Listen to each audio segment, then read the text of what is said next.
What's going on? Yeah, thank you guys for checking out this new episode. I am recording live somewhat. I have a Facebook live video going on with the group Rockets Nation. Just kind of a little special thing I've decided to do for these guys as we get prepared for the NBA playoffs. So if you notice any kind of breaks during the episode, it's because I'm answering questions or looking at questions. So bear with me a little bit. But NBA playoffs is ahead of us. It's starting this weekend. I had to make sure I got the correct date. It's starting this weekend. So, initial thoughts on the season. Overall, pretty good. Pretty good so far. Pretty good so far. It's been a crazy year. And first of all, the NBA season got started a little bit earlier than usual because, if you guys remember, the NBA has, I guess, to me, not really an issue, but this conversation about resting healthy players. And, I thought the conversation. I guess if you're going to push the schedule back a couple weeks to give players more time to rest and less back to backs, it works out.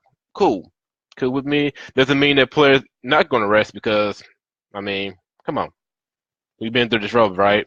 So I thought that was pretty good. Thought that was pretty good.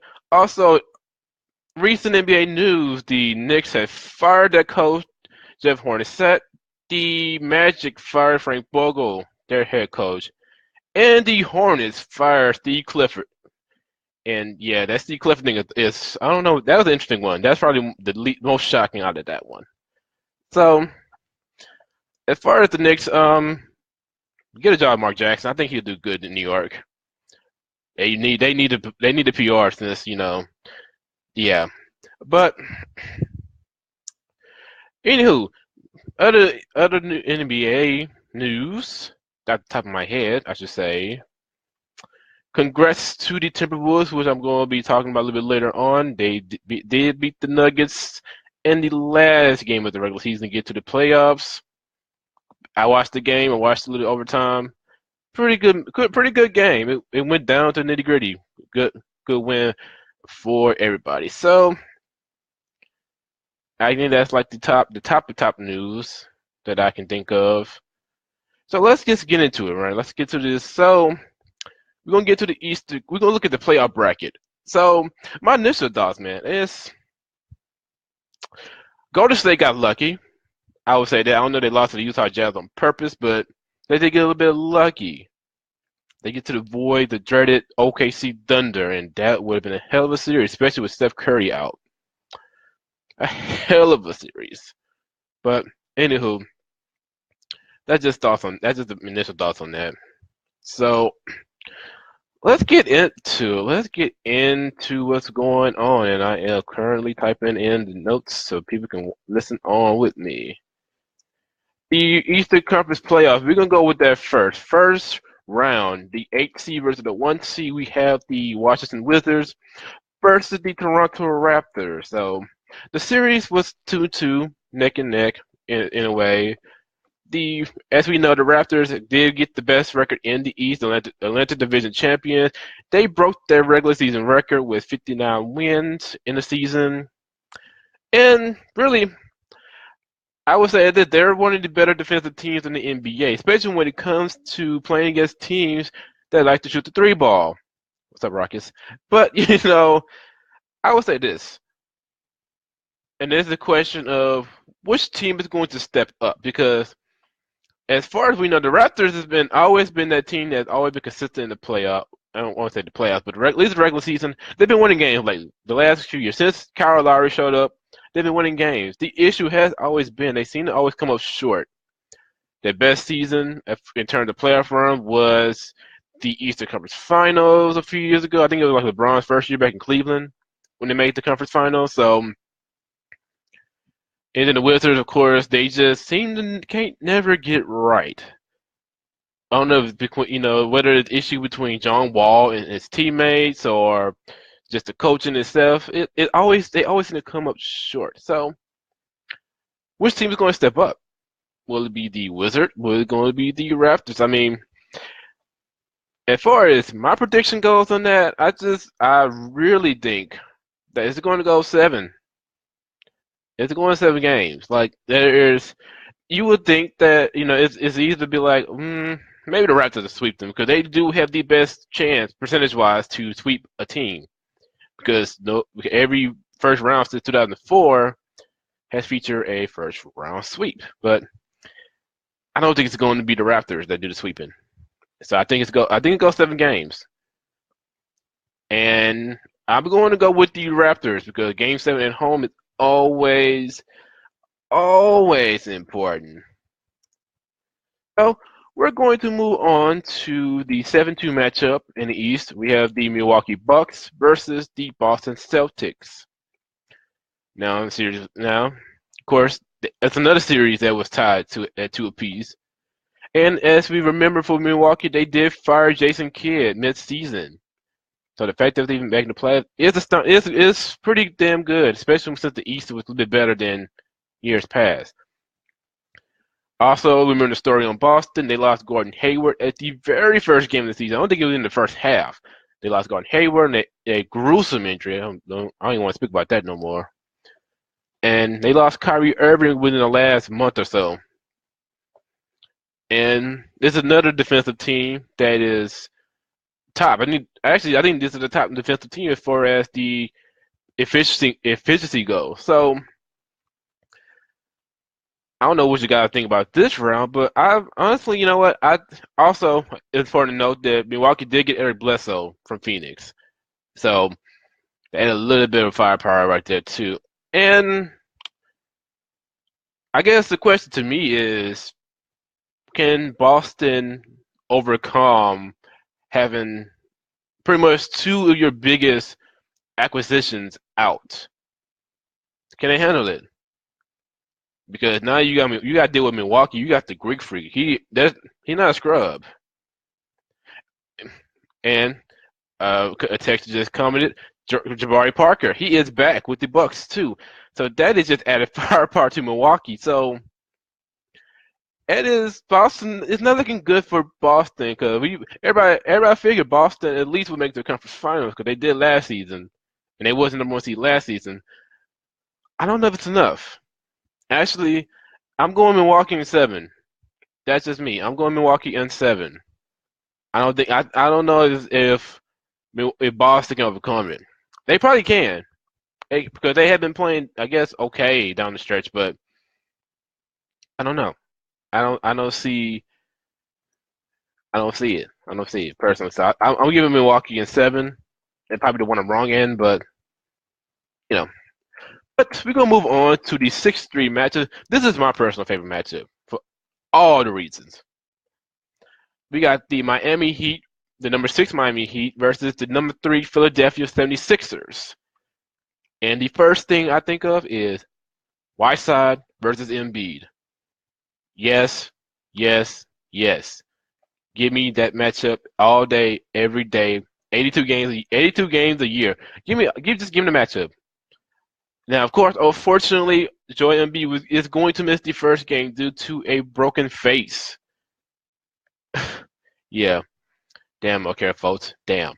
But as we know, Miami did win their division despite being the 6th seed.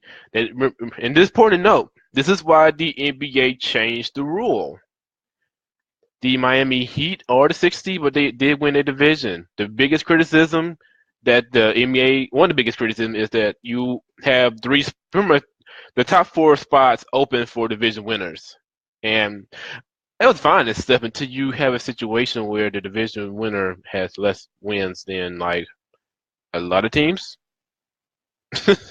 you know, but just to give you a little context, Miami is 44-38, and the next team above them is 48-34.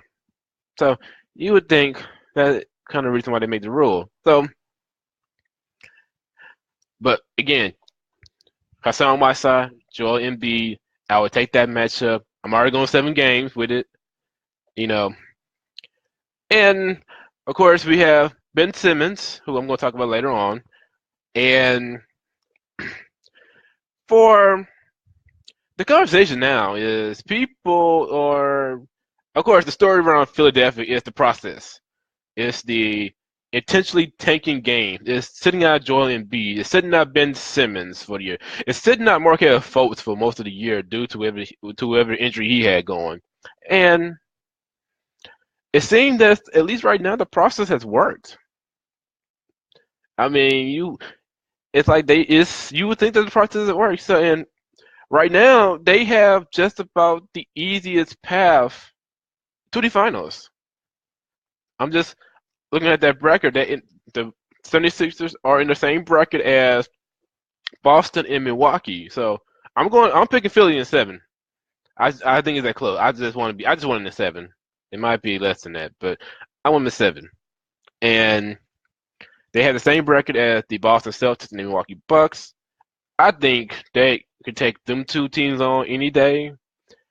And for that reason, easy spot to the conference finals. I'm not gonna say NBA finals just yet. I'm not saying it just yet, but it's possible. I would say that the door is open. The door will be open if they get past this first round. It will be open. So that is my question. Can Philly take advantage of their situation seeding wise? Because a lot of the conversation has been about whoever get that third seed, and Philly got the third seed. So I'm looking forward to that one. Hopefully I don't have to break my sleep and to watch that game. Hopefully I don't have to. We'll see. We'll see how that goes. We'll see how that goes. So, but we're gonna keep it moving along a little bit, and we have the 4-5 matchup. We have the number 5 Indiana Pacers versus the number 4 Cleveland Cavaliers. So this is a little bit of a different situation. The Pacers actually won the season series 3-1. Cleveland are the Central Division champions and the 4th seed. And for the Pacers, I'm giving them all the props in the world. I am. The reason why I'm going to give them all the props in the world is because they traded away Paul George for what we thought was nothing.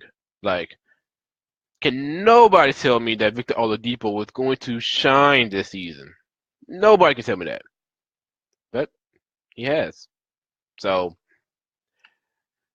Victor Oladipo, he is definitely in the running for Most Improved Player of the Year. I'll give my thoughts on whether or not he's actually going to win it later on at the end of the show. But, again, man, you think the Pacers, you think the Pacers were going to, like, of course they're going to regress a little bit because you lose Paul George. You basically trade him for nothing, right?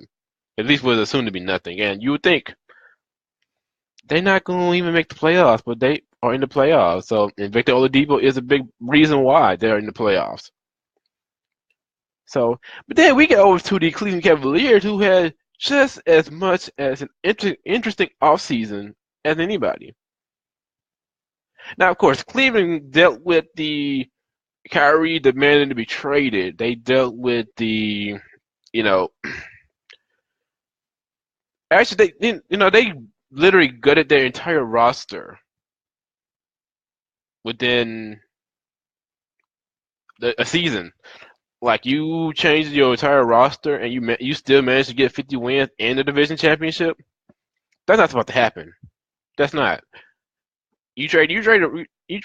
Then again, we have another team in the NBA that actually gutted most of their roster and actually worked out well for them. Really more than well. But you get my point. Cleveland done gutted their entire team, and they're in the playoffs. Now they are in that top bracket. They along with the Pacers, the Raptors, and the Wizards. So obviously it's no guarantee. Now I guess here's my question with that. Do you guys think LeBron makes his 8th straight final? Like, that is the question, right? Do he make his 8th straight final? Now, in regard to the Warriors, I always talk about how hard it is for a team to get back to the NBA Finals because you have to consider the miles they have to take, the miles they have to travel. And I guess, granted, LeBron James is is essentially getting fresh legs because I don't think a lot of the guys that LeBron got, especially in that trade, I don't think honestly, I think he'd probably be the outside of Tristan Thompson, Kevin Love. Now they got Kendrick Perkins back. Just guys of them nature. Everybody else basically have no playoff experience. I guess he got Kyle Korver too, but you get my point. So that's the question, right? Can LeBron make his eighth straight final? And the fact that LeBron James, let's give LeBron this. LeBron James played all 82 games in his 15th year. That's not supposed to happen. No way in hell that's supposed to happen. But then again, it is reported that LeBron spends millions of dollars just to keep his body in tip-top shape. Millions of dollars? Oh, I don't even go give home a massage if I need to. LeBron at 15 years old, 15th year, I should say, spends millions upon millions of dollars just to make sure his body is ready to go. LeBron probably gonna see this because he's in the 0-30 mode now of social media, so he ain't gonna hear me talk about him. But you get my. But damn, that's impressive. That is impressive. You know, is another thing to note, and this is why I am going to be picking Cleveland in 6. LeBron James had never lost in the first round. Never. Now, if you remember, there are 3. He didn't make the playoffs the first few years, so he is 12-0 in the first round, and his team has won 21 straight games in the opening round. So sweep. Maybe a 5-game series in the first round. He had never lost in the first round. Damn impressive. And I have no reason to believe that this year is going to be any different. No reason to believe otherwise. So, it's so what I have so far. I got Cleveland taking. So according to my prediction that I just gave you guys, I have Cleveland versus Toronto in the second round, Philly versus Milwaukee in the second round. Damn, that's gonna be a good ass matches. I hope I'm right. I will be tuning in. And so we're gonna switch conferences. We're gonna go over to the Western Conference. And we're gonna start off with the 7-2 matchup. You have the number 7 San Antonio Spurs versus the defending world champion Golden State Warriors. And so much story is coming from this one series alone. So much story. So let's start with San Antonio. Let's start with San Antonio. We're gonna get to the Warriors side in a minute. San Antonio right now is in what I think is the most bizarre year ever. And I don't know what the hell happened. It seemed like, I guess let's just start with the obvious. Kawhi Leonard. He's injured, he's not injured, he's clear we don't want to play, or he's clear that the team don't want him to play. Next thing you know, you got Tony Parker and Manu Ginobili and everybody else on the team just taking shots at this man. Greg Popovich damn near took a shot at this man. It's like, what did go on? No, and the suspicious is that Kawhi is going to appear at some point during the first round, which would be, I don't know what I would call it, honestly. I don't know what I would call it if Kawhi end up back in the Spurs uniform during the playoffs.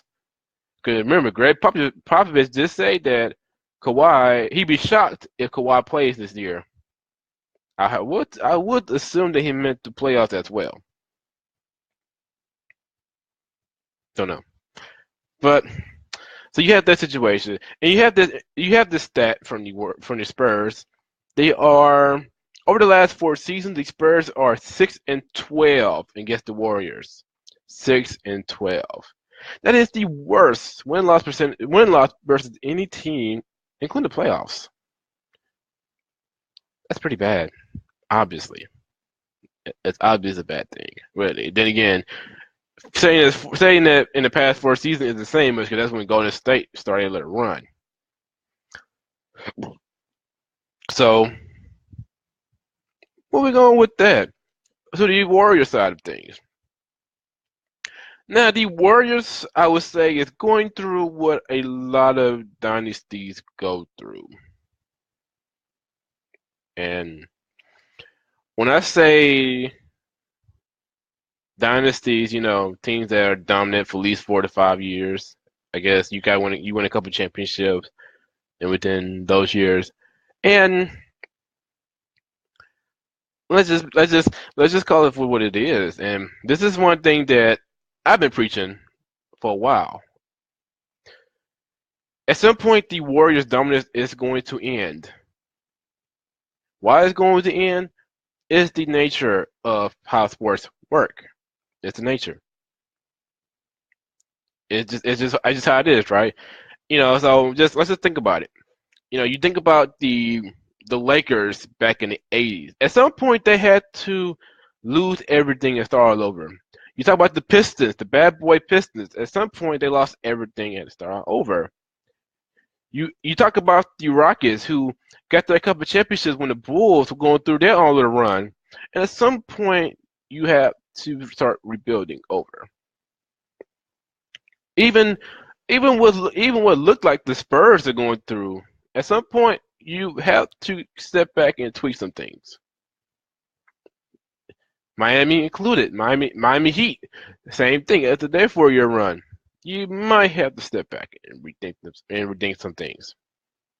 So what the Warriors are going through right now is the Warriors are going through what happens when you keep a core for a while. Is that eventually,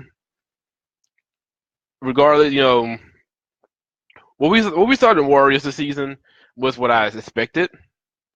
Not that I hope for people to get hurt, but the Warriors started to get injured. That's the biggest thing. The biggest thing that the Warriors had on their side the last 3 years was health. No one really got hurt, and if they did, it was minor, except I guess for when Curry got hurt a couple years ago. That affected him at the worst possible moment in Game 7 of that finals. So there's that. But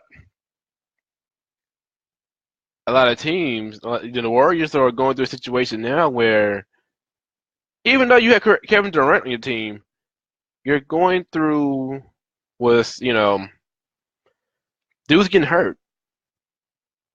Dudes are getting hurt from whatever reason. Dudes are getting hurt, but that's to be expected when you have a core in Curry, Draymond Green, Klay Thompson, throwing Andre Iguodala, Sean Livingston. When you got that core in there, at some point they start getting hurt because you travel a lot of miles just to be dominant. Now, it's one thing, to have the same core and have a few bad seasons here and there. But for the Warriors to be so dominant, that requires a lot of energy. Because you got to remember too, the Warriors still got to play the 82 games a year. That's what, close to 300 games already as before you add in the playoff runs. So over the last few years, they played about 300 games, at least over that, 300, 320, something like that. That's a lot of games to be dominant. That's a lot of games to stay dominant.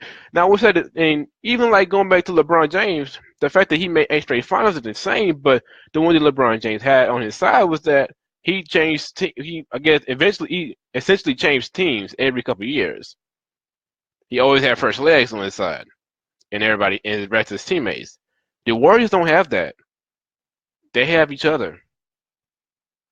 So when they start breaking, and though their legs are not fresh because they've been in the finals so many times, and in the Olympics for a couple of them guys on the team, it's going to happen. It's going to happen. that's sports, right? That's sports. So and then and then now you got reports or articles about how teams not even fearing they're not even scared of the Warriors right now because Steph Curry is out with a grade 2 MCL strain, and Curry is going to be out at least to the mid second round, assuming that the Warriors take care of business. So now it'd be one thing if the Spurs were fully healthy and had Kawhi Leonard in any capacity on the court. Then I can be like, maybe the Spurs take the series because that's what you want to think, right? That is the popular thing to think. Like the Spurs going to take advantage of Steph Curry's injury, but I don't think the Spurs are going to be the team to take advantage of that. Now, had it been like a Utah, a Portland, a New Orleans, it's definitely with the Rockets, they would take advantage of Steph Curry not being on the court. But it's the Spurs, and they got issues of their own. So for that reason, I give Warriors in 5. I'm going Warriors in 5. I think Spurs might get a game in. They might sneak a game at home, but without Kawhi, I don't know like I don't know if they get a second game. Maybe I'm underrating Greg Popovich as a coach, but man, you're going against the Warriors with even a partial version of Kevin Durant and Klay Thompson and Draymond Green. That's all they need right now, at least in the first round. So Warriors in 5. I originally had 6, but Warriors in 5. Warriors in 5.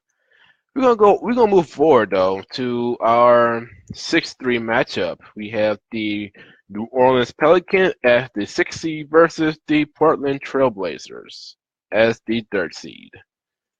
And this is another one. This is actually I'm gonna say right now this is going 7 games. And we know the story of the New Orleans Pelicans. They lost Boogie Cousins in January. Well, right before the All-Star break. They lost Boogie Cousins. And since then, I'll give New Orleans their props. AD been playing he's been carrying the team. He's been carrying the load as far as, you know, playoff aspirations go. But I guess my question for that is, do I think AD is enough to carry the Pelicans to the second round? You know what? I'm going to talk myself into that. Yeah, I am. I'm going to talk myself into it. Now, I understand Portland is no scrub, obviously. They are the 3rd seed for a reason. They got Dame Dollar. They got CJ McCollum. I got it. Trust me on that. Trust me. I understand why Portland is where they at in the seedings. But I'm going to go with the upset special here. I got to have at least one upset. So I'm going New Orleans to 7. And I'll be honest, I don't have nothing much to say. I have much to say on Portland right now because, I mean, Portland is just been in that little area of where no one really talks about them, right? And speaking of teams that no one really talks about because of where they're located, at least one of these teams, we're gonna go ahead and go to the 4 or 5 matchups in the West. We have the number 5 Utah Jazz versus the number 4 Oklahoma City Thunder. And of course, we know about Utah. They lost Gordon Hayward through free agency, and I think Rudy Gobert was out for a good part of that season. At least at the beginning, he was. And I get, they got the rookie Donovan Mitchell carrying the low. He is number 1 as far as who gets the ball for Utah, and not bad at all, not bad at all. So, and of course, you go to the Thunder side of things, and they did get Paul George. They got Carmelo Anthony. They lost Andre Roberson, and I guess the question, and I think it's a fair question, honestly, is did OKC underachieve? think that's a fair question. And I asked that question because, of course, obviously, you would think with Russell Westbrook, the reigning MVP, you add in Carmelo Anthony, who is he is pretty much he's a Hall of Famer in his own right. He's a Hall of Famer. So that's not even debatable right now. He's a Hall of Famer. So then you got Paul George, and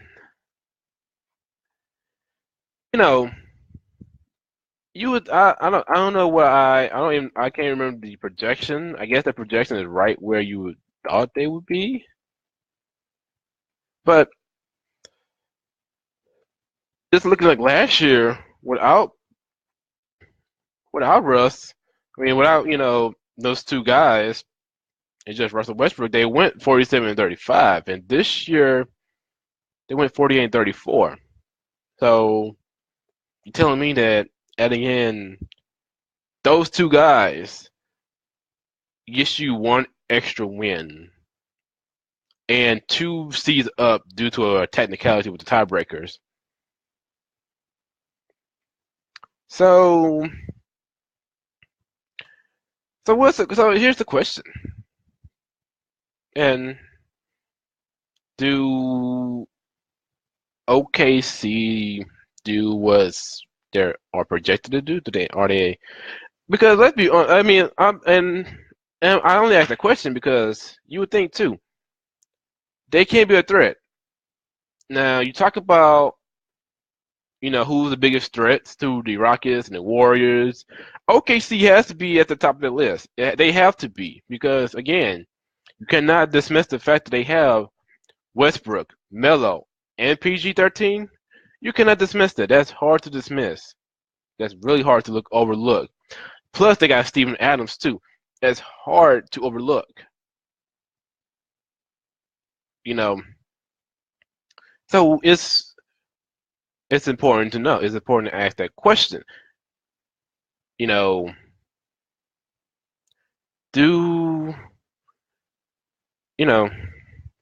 I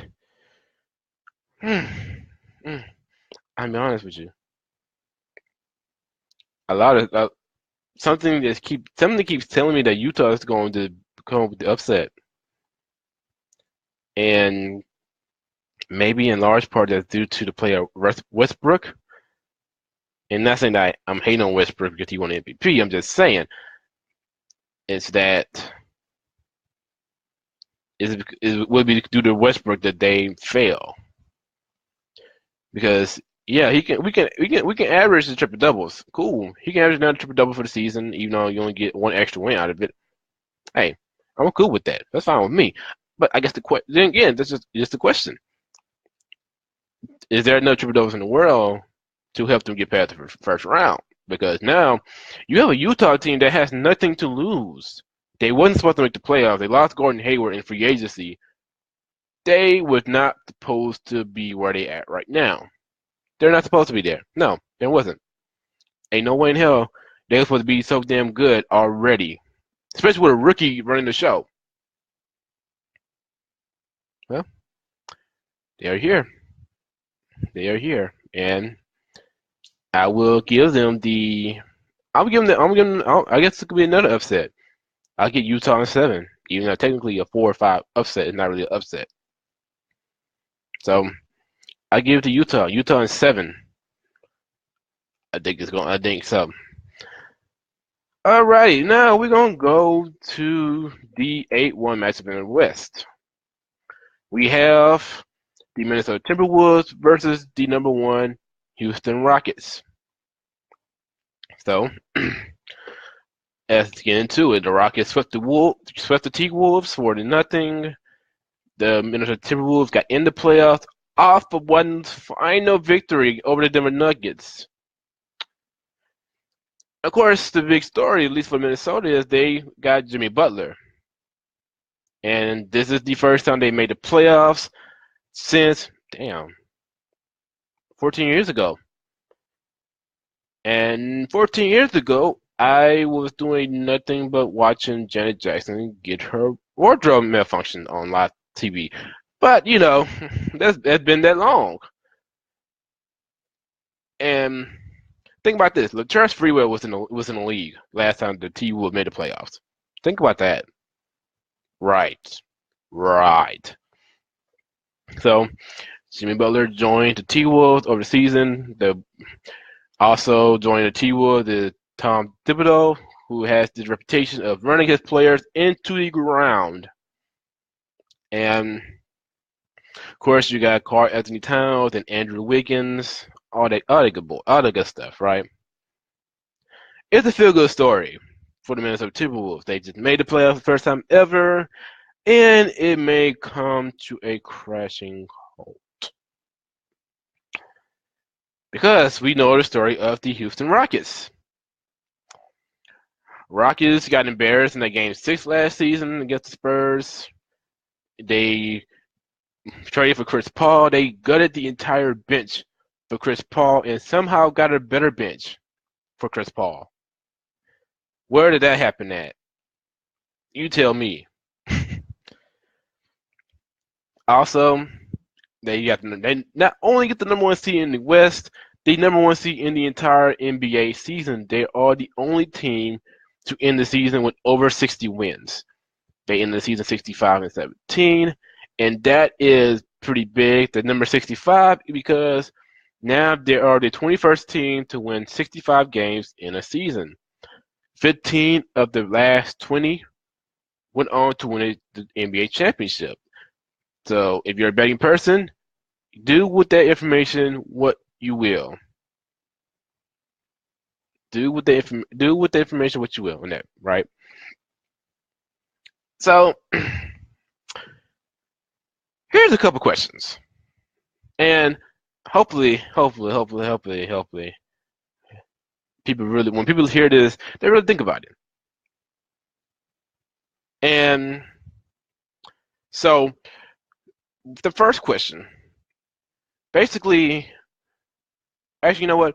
I'm gonna ask the question later. I'm gonna ask this first question.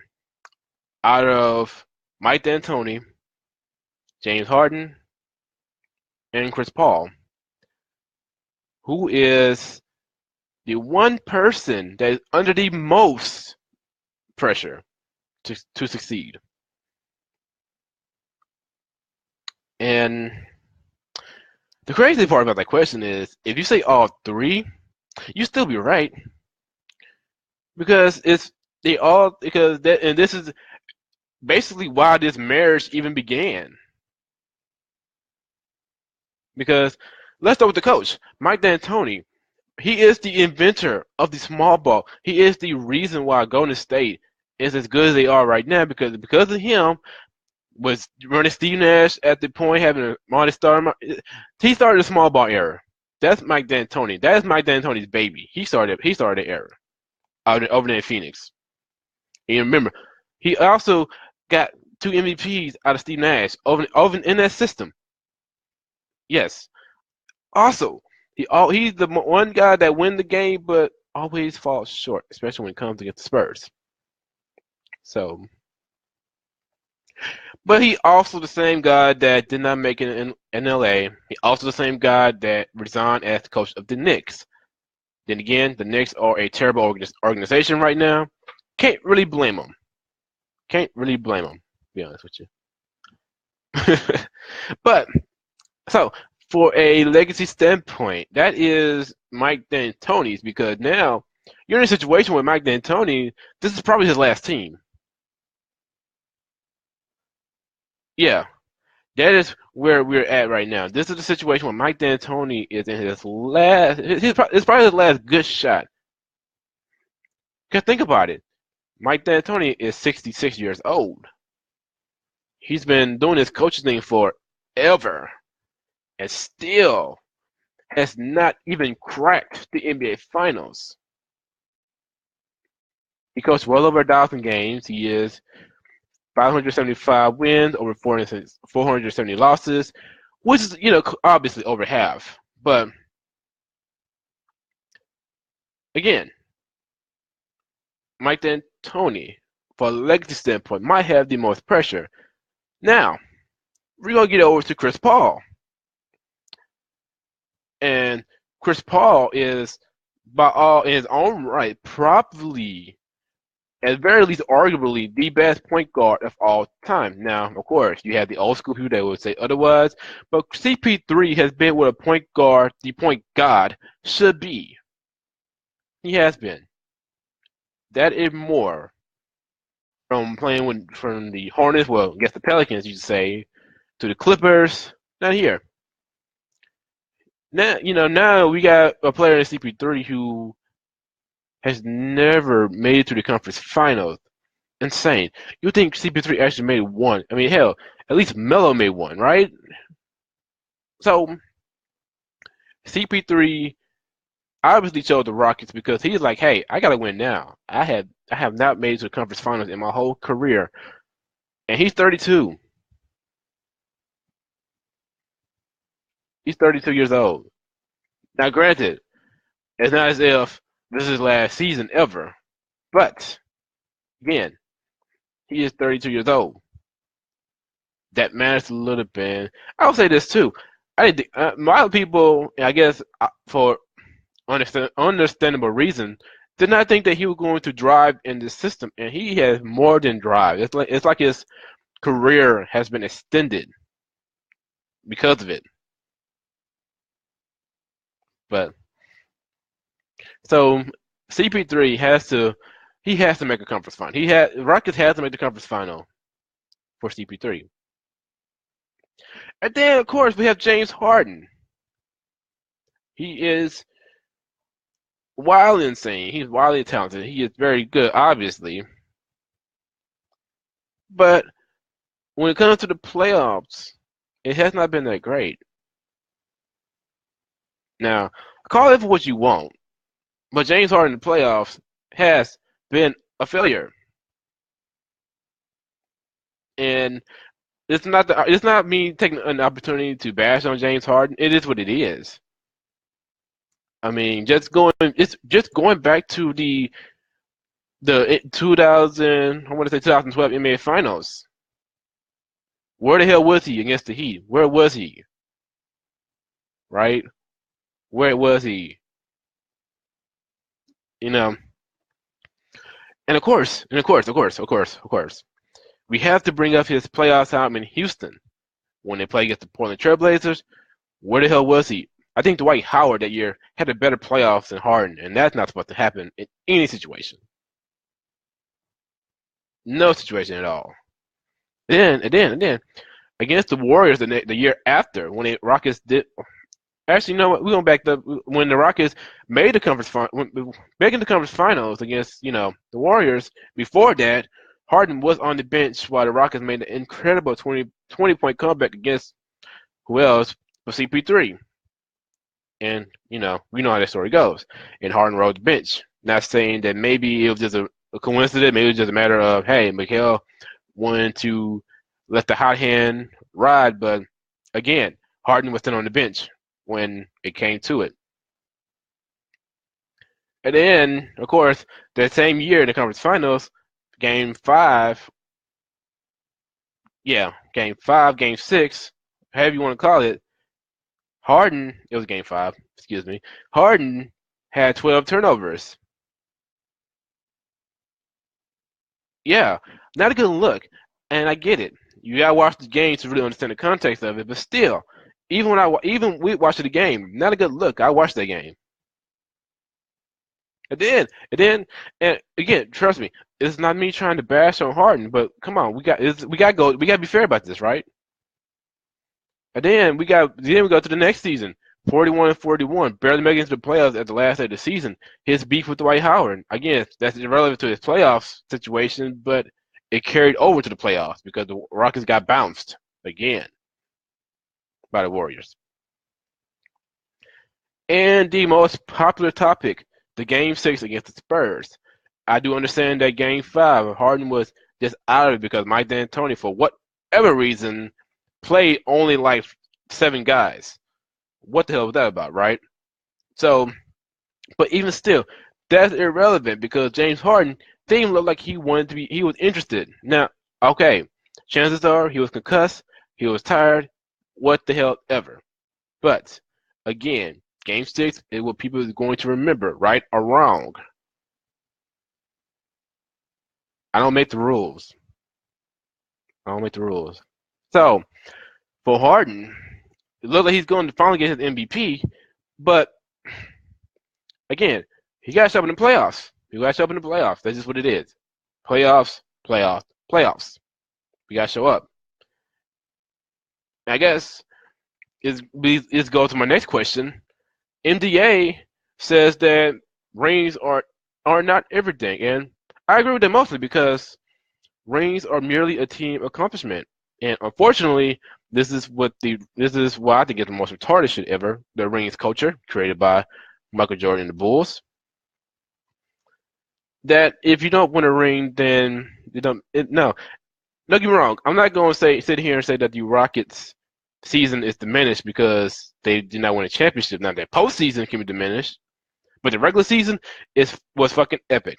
I am not taking that away from the Rockets. I decided I cannot take that away from the Rockets. I cannot. I'll be really nitpicking for no damn reason at that point. So, but no, MD said he was cool not winning a ring if it came down to it. Because in theory, the process is better than the end destination. It's getting to that championship point is better than the actual championship itself. But again, this is MDA who has been failing in the playoffs saying this. So I guess it's not really that much credence to it, right?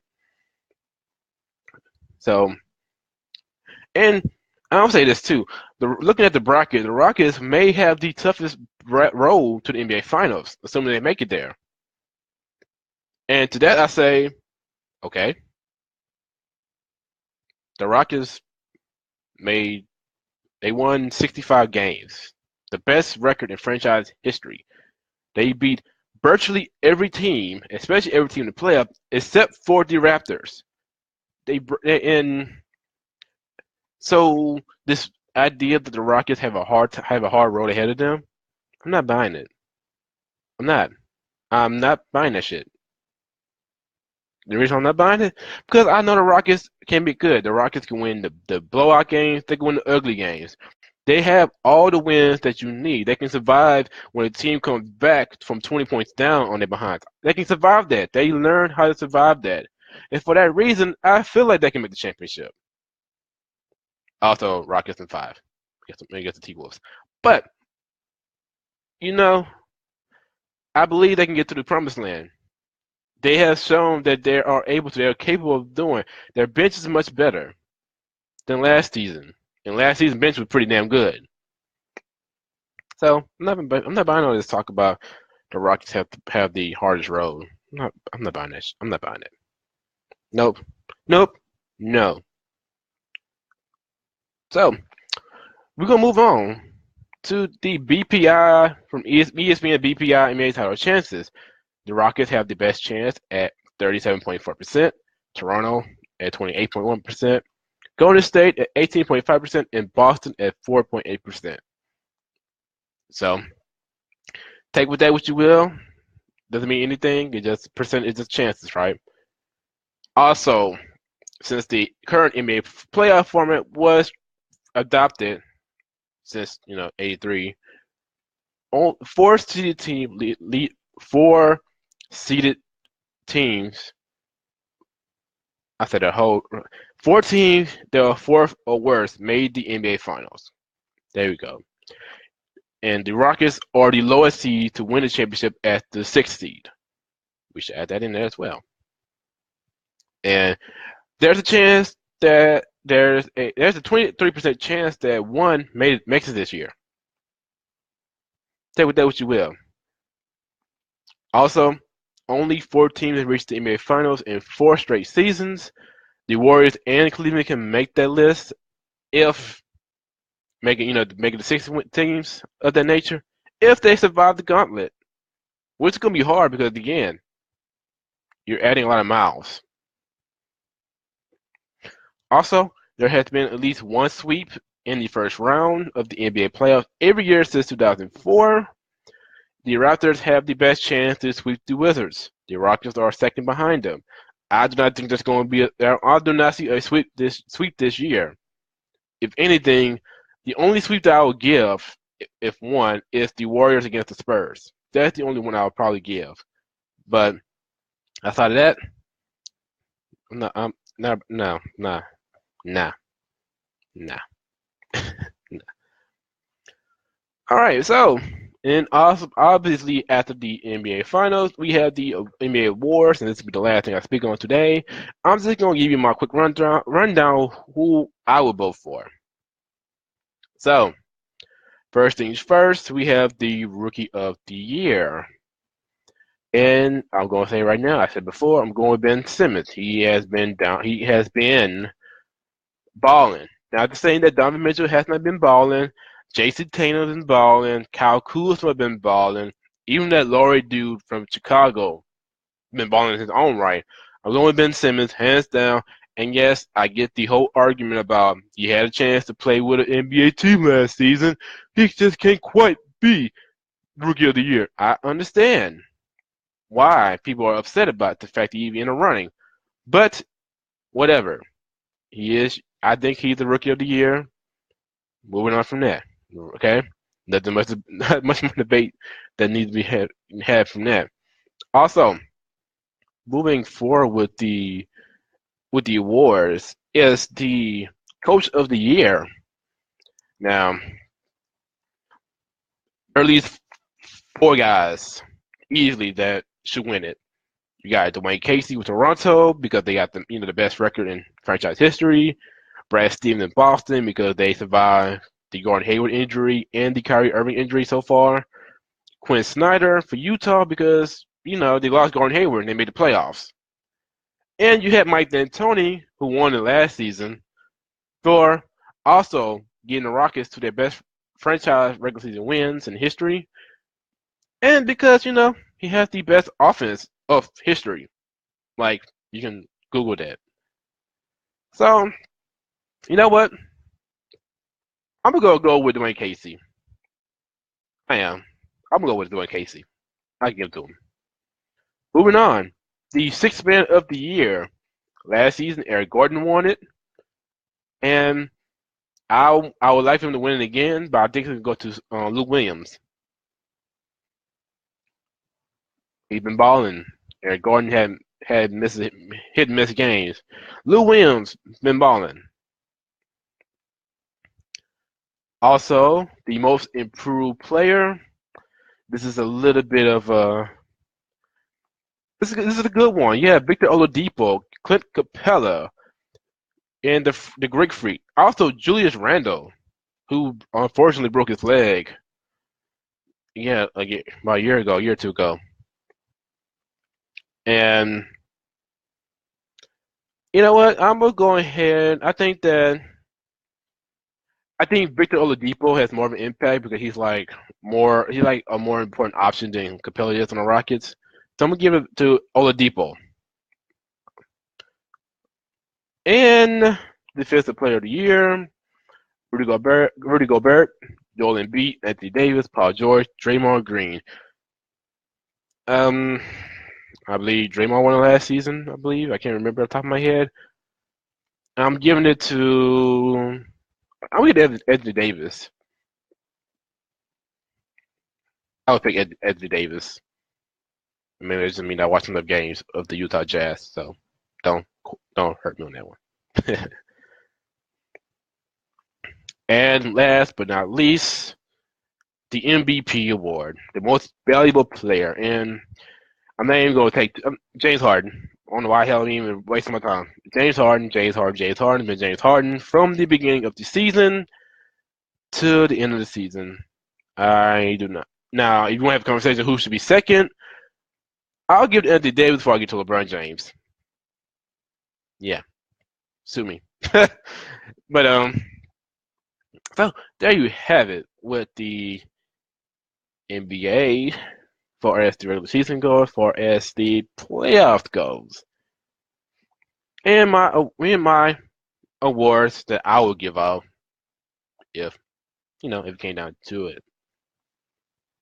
So, anywho, so for everybody that was actually checking out Facebook Live while I do this podcast, I appreciate you guys checking it out. I appreciate the questions. Actually, before I get out of here, I think there was a question or two that I promised that I was going to get at real quick. There was a comment saying Rockets Philly in the finals. Actually, I would love that personally because I like Joel Embiid. So I'm gonna get to the, I'm definitely gonna root for that.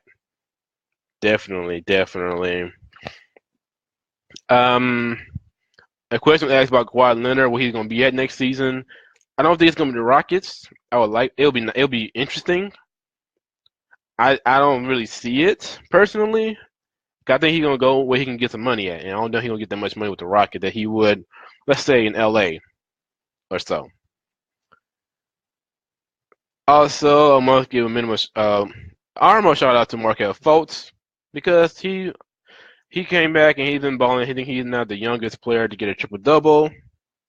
I don't think he's even 20 years old yet. That's crazy to think about.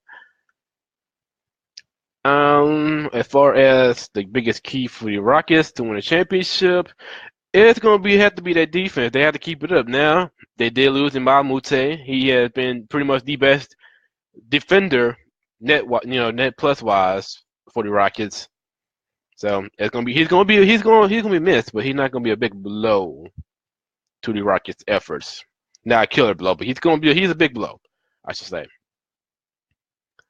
And I think that is pretty much the question I had gone on this live video. I got a few questions. It's the first time I'm doing this, so I'm not gonna get that much questions. But anywho, thank you guys for checking out this podcast on even whether or not you was on Facebook Live or if you're listening on iTunes, Google Play, Podbean. I appreciate you guys for checking it out. And as always, I will talk to you guys a little bit later. Have a good one, y'all.